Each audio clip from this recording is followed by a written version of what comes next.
Սիրելի ընկերներ, հավանաբար շատերդ եք լսում անընդհատ, որ ուժեղ Հայաստան կուսակցության կողմնակիցները Ռուսաստանում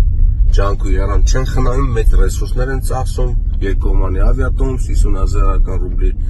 ամեն մի ձայնի համար գումար են խոստանում, որպեսզի Ռուսաստանաբնակ հայերը գան Հայաստան եւ մասնակցեն ընտրություններին։ Եկեք պատկերացնենք, հաջողվում է 100,000-ի տեղափոխել Հայաստան եւ մասնակից դարձնել ընտրություններին, եւ 100,000-ն էլ հրաշքով գալիս են մեկ մարդու պես գնում են ընտրում են ուժեղ Հայաստանին։ Ուժեղ Հայաստան կուսակցությունը հաղթելու է ընտրություններին։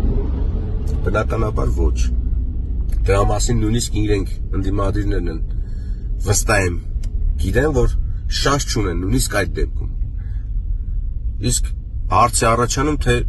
այդ դեպքում այդքան ռեսուրս ինչի համար են ծախսում, նպատակը ո՞րն է։ Ես կարծում եմ, որ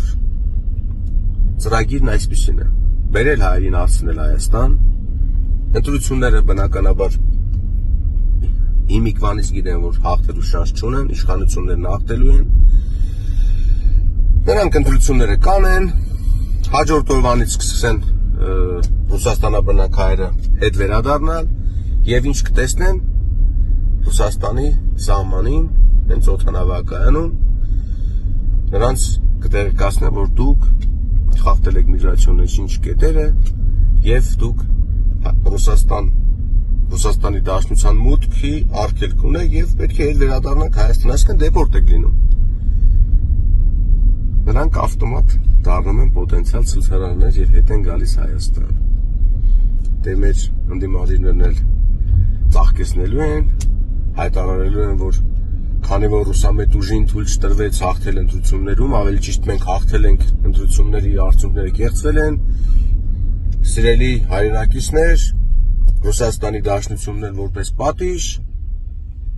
նման կերպ է արձագանքել, եկեք միասին այս կեղծարար իշխանություններին, ապազգային իշխանություններին հեռացնենք, հեղափոխություն անենք, չգիտեմ, ցույցերի միջոցով հեռացնենք եւ ամեն ինչ կընկնի իր տեղը։ Պատկերացրեցիք ծրագիրը որն է։